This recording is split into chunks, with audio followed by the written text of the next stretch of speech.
Okay, so we'll be covering two more data structures in this small tutorial. So that would be strings and the dictionary, which we had left out in the previous chapter. So, so to tell about the strings, we don't have to cover much as we have already done the string part in previous chapters. So string has couple of operations or methods just like a tuple has. So let's consider a few examples. So there are a few examples here.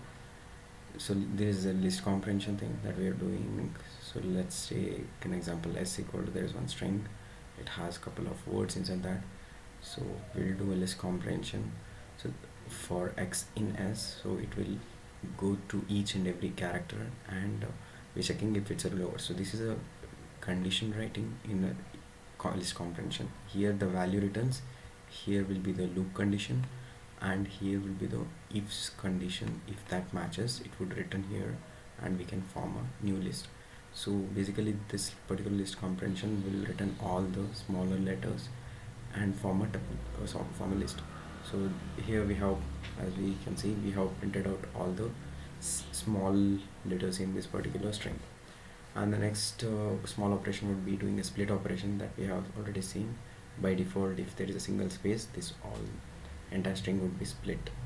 So we can see all the words are, so the split operation will be performed, and we'll get all the words in a list.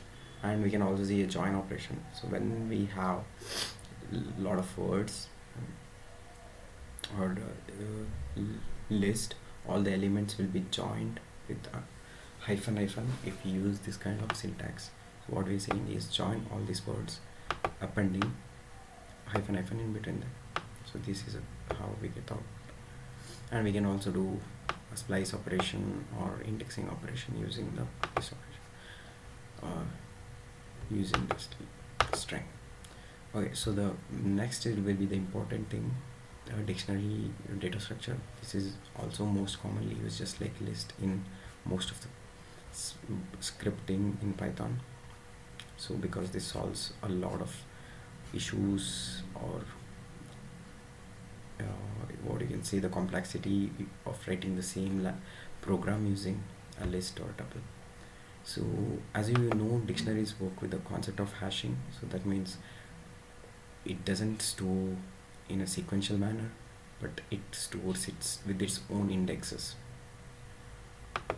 So that means whatever you insert into the dictionary are not stored continuously, rather than they're hashed, and you form a new index out of them, and they are stored in that manner. So you can look into the hash functions in general if you do not know about dictionaries. So but you don't have to know a hash function necessarily. So how it works is, it works in a key value pair. So you store the elements in key value pair and access any value using the key of the dictionary rather than the index of the dictionary. So that's pretty much readable compared when you always have a key value pair. You usually tend to know the key rather than the index in a particular list. So the defining dictionary is pretty simple, just like a tuple and list. You have a keyword. With that you can define a dictionary. So initializing a dictionary is also pretty similar. You mention the key value pair. We have one example declaration here. You mention the key value pair using curly braces, and you specify key and value, key value colon value with comma separated for elements. And you can also create a new key value pair to the same dictionary just by doing this. You can just do an index with here the index is nothing but a key and a value. So we can do the same thing over here, and we'll see the difference here. We'll run this, we'll get, so let's print that out also again. So here we'll create declaring, we had the 3 keys. Now we have added one more ABC key, and when we print it out, you will see you have one more ABC key. So what we have identified from this is that the key or and the value, it doesn't have to be any specific data type. So here as you can see, this is all integer keys here, but the third particular key value pair is a string acting as a key. So that means there is no restriction that all the keys should be in integer or in a string. So it could have a mixed data types for keys, and you don't have to worry about values could be anything. And to print out any of these values, all you do is you specify d of, instead of specifying the index, you specify the key. So similarly you can do this also. You can just say you want to read the value for d of abc, you would get 3 as the output. Okay, so you can do a lot of other operations as well. So we'll look into one more small example. Okay, so this is basically a zip operation that we are doing over here. So zip operation is basically, it will zip names and numbers, and you will get it, and we will iterate through the zip and we'll get the name and number from these two lists. So what zip operation does, it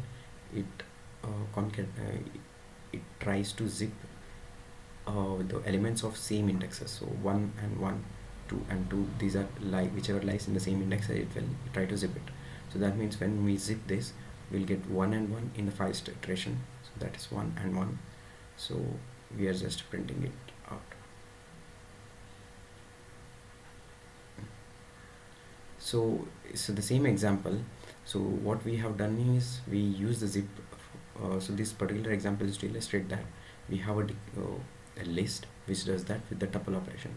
But the thing with that is you have to know the index to know the key and the value. So we here inside that list we have a couple of tuples which has 2 values inside each tuple. So that means one is acting as a key and the value. But to access all this, particularly to go to the third one, you need to know the index of that. This is solved by using the dictionary, where you don't have to know the index of that particular element, rather you know the key of that. So we do the same zip operation, but the only thing is we construct a dictionary out of that. We are constructing a dictionary and assigning that to a new dictionary with the name and number. So now if you want to access any of this, you just specify any of these keys and you will get with the log of 1 so big of 1 operation. So here you have to know the index, you find the index, then that would be n, and or whatever search mechanism you use, log n, and then you have to find out its value. Here it would be always hash function, so which would take a constant amount of computation time, plus you would have a big of 1 operation.